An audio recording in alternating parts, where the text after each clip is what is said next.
So our theme for May is spiritual living through creativity. And the themes that we've been taking for each month come from Center for Spiritual Living's shared values. So let me read to you the value that we're working with this month. We allow the ongoing activity of spirit into our hearts, minds, and activities to bring forth new forms and expressions to evolve, inspire, and guide us as individuals, as an organization, and as humanity.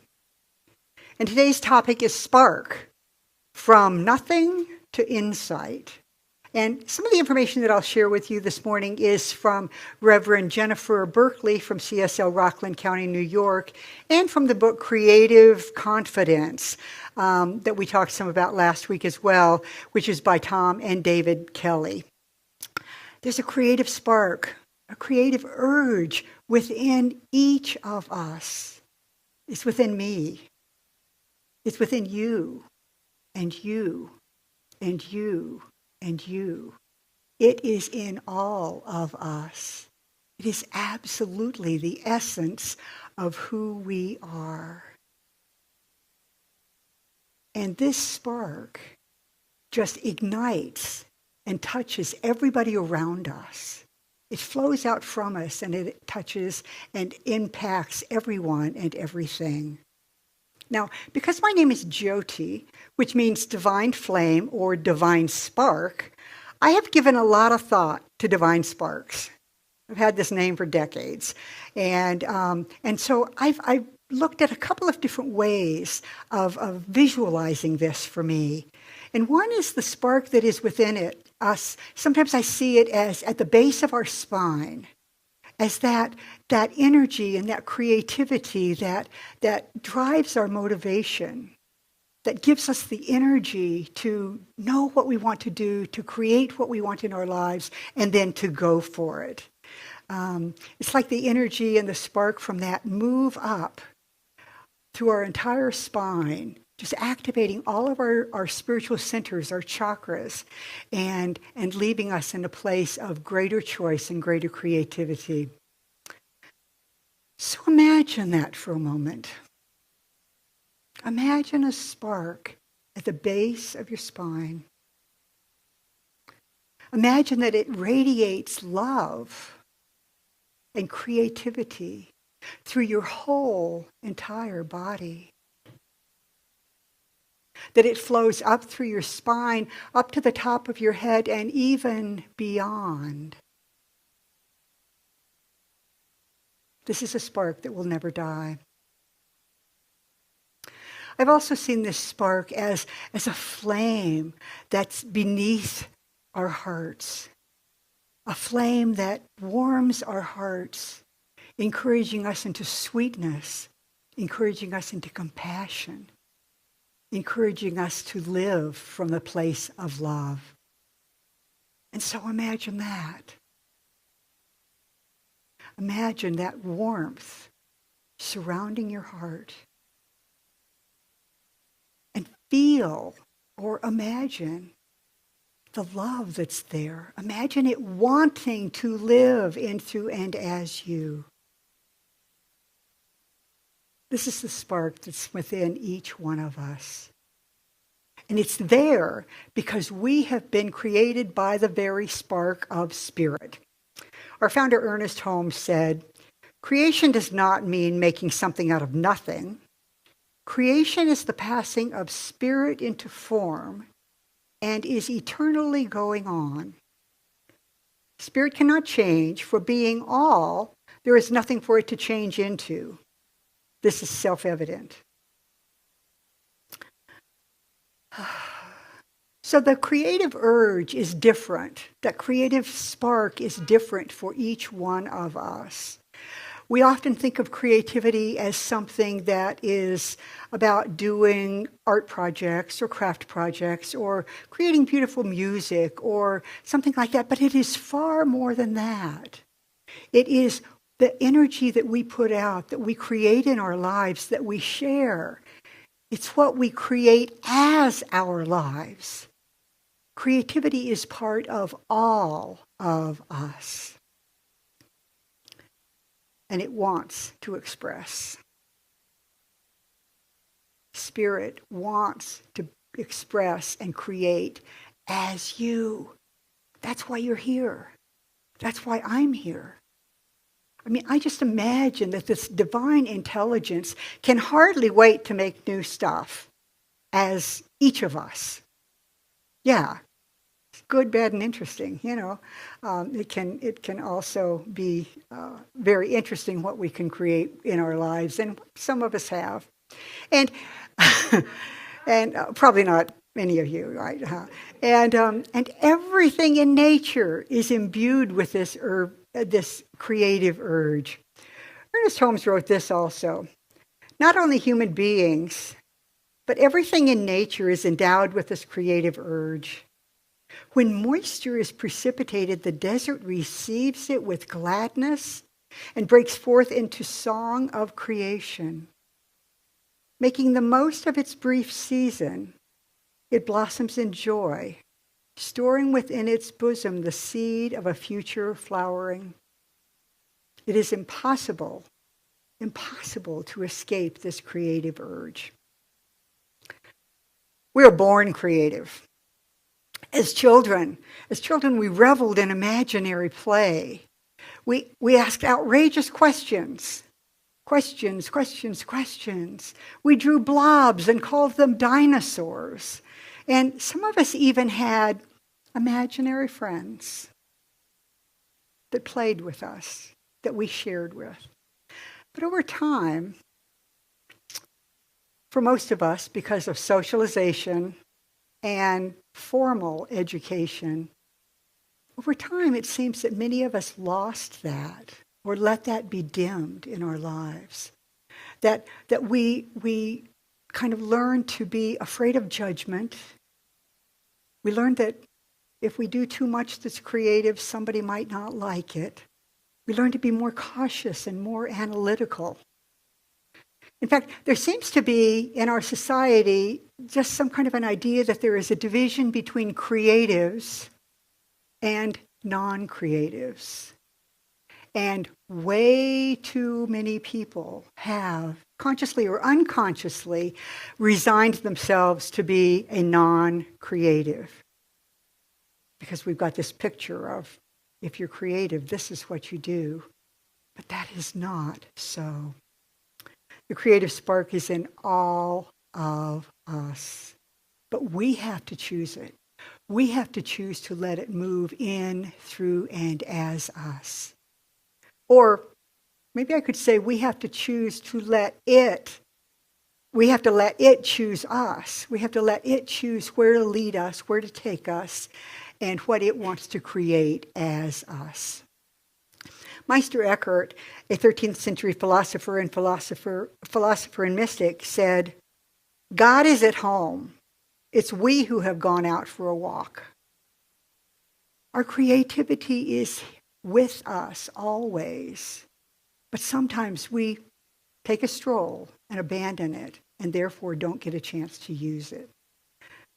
The creative spark within us can't be extinguished, but we can feel disconnected from it. Now, I don't know about any of you, but I certainly have felt disconnected from it, and it's not a good place to be, because it's like, oh, is it gone? Am I going to find it again? Sometimes we disconnect from our creativity because it leads us into the unknown.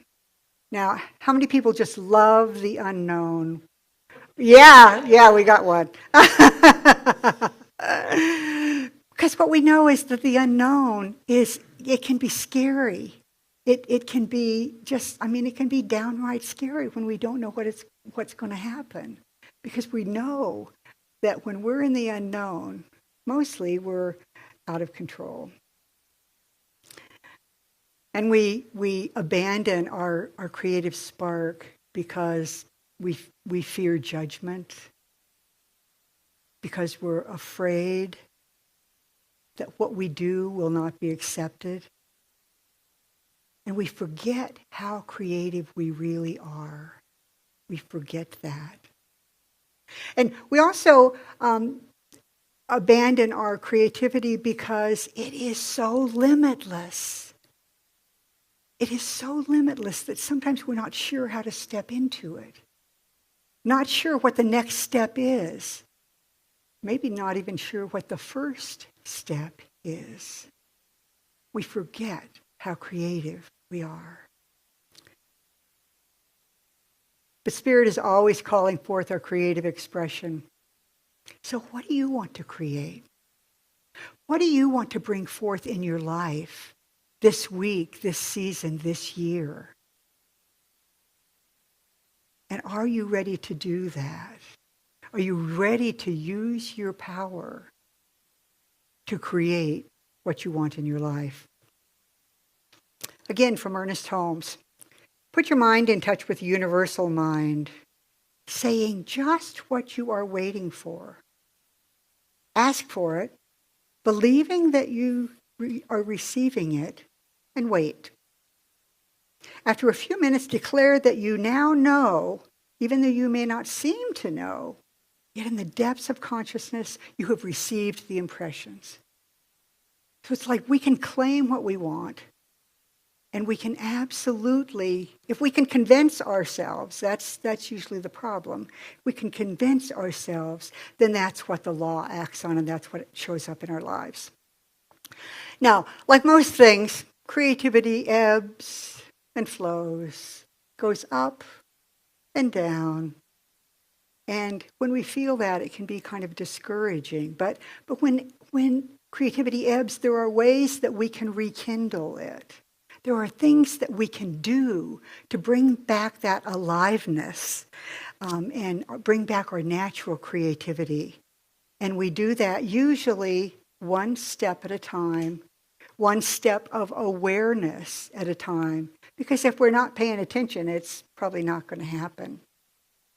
So here are some things we can do. We can remind ourselves that it is our natural state to be creative. Whether we're feeling it or not, it's our natural state to be creative. So don't give up. The spark is still there. Even if you can't see it or feel it or touch it, it will come back. And know that it's part of the creative cycle that we don't feel it as much. I mean, it's just like in wintertime. Winter is an incredibly creative time, but it sure doesn't look like springtime. Things just don't look as alive. They're not as obvious, but that creativity is always going on. And our creativity can be rekindled when we look around with new eyes and a beginner's mind. Have you ever decided that you're going to go and look at something, maybe sitting on the Boulder Mall, and you decide you're just going to watch people? And then you can and you see so much more than when you're just moving, racing by, going from one place to another. When we slow down and look at things as if we have never seen them before, when we see with new eyes, that just rekindles and reanimates our creativity. But we have to put aside some of the things that we have always thought to be true, our assumptions. We get to ask questions. We get to ask questions about our spiritual beliefs that we have accepted.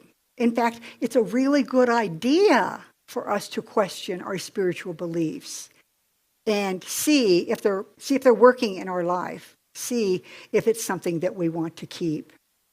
Because when we always look at the world the way we've always looked at the world, then we always see it the way we've always seen it. And that is not very creative.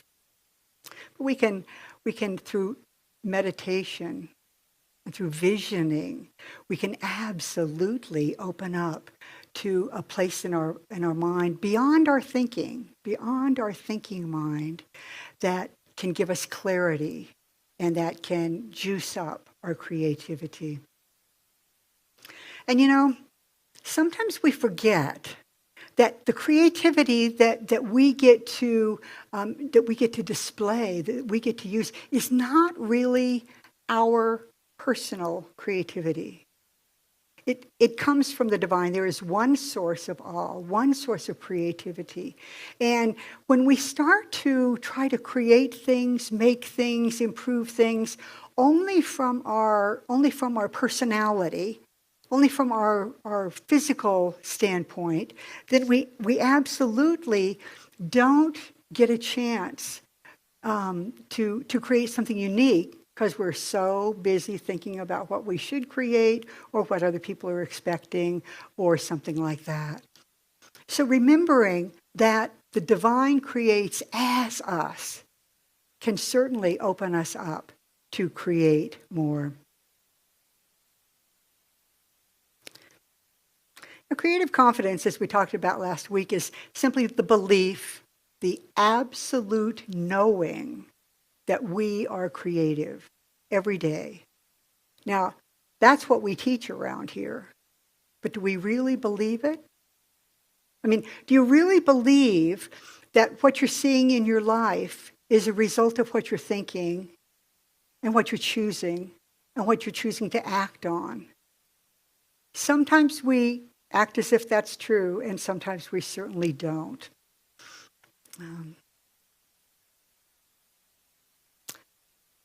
But when we work at claiming or reclaiming our creativity, kindling it, or just recognizing it, we get to do that a step at a time, one conscious thought at a time.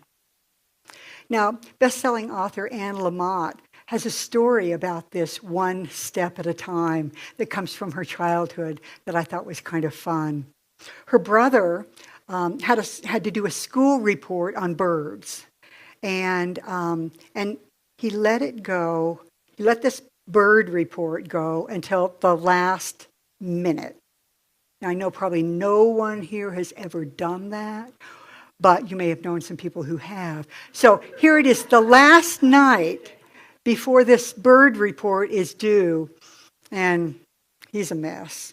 There are tears, he's feeling overwhelmed, until finally his father gives him some great bird report advice. Bird by bird, buddy. Just take it bird by bird. So that's the step by step. We can do that report. We can do whatever if we do it step by step. So when we allow that creative spark to ignite our passion and to move us into action, we are given all of the support, all of the insight, all of the guidance that we could ever use to create the most magnificent lives. So I want to tell you, you are the spark that ignites your world. Think about that for a moment. You are the spark that ignites your world. The love that is sparked within you reaches out to touch everyone and everything around you. Have you ever noticed that when you change your perspective, everything you see changes? I'm reminded of times when I've had a deep, sweet meditation where I've just really tuned in to the awareness that love lives within me, that creativity lives within me. When I get up from a meditation like that and walk out into the world, what I see is beauty and connection and love. It's almost like it is just moving out of me, that spark just kind of filling my path, almost like it is a path of fairy dust that just unrolls in front of me, so that every step I take is into that knowing, into that spark energy of love. And so I breathe it in and I breathe it out.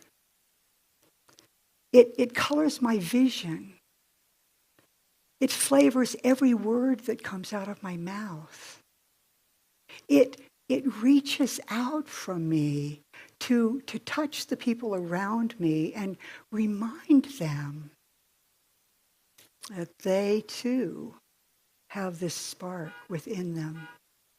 And it is just waiting to be activated and to be recognized and to be used. So I challenge you this week to notice that spark of creativity within you. Think about it. Contemplate it. Absolutely play with it.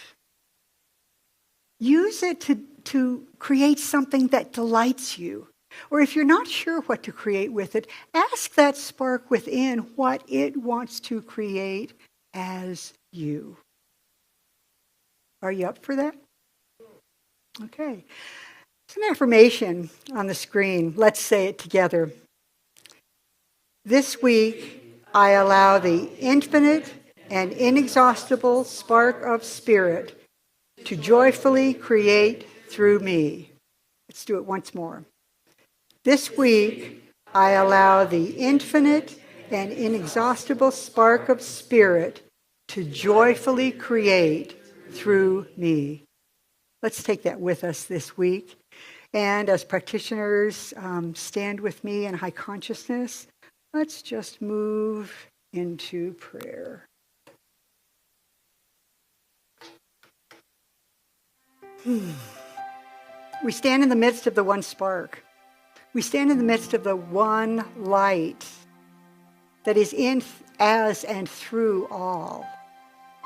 And so there is just this invitation, because we are one with it, to let it have its way with us, to let its creativity flow through us, to let its aliveness rekindle any ebbing of our creativity.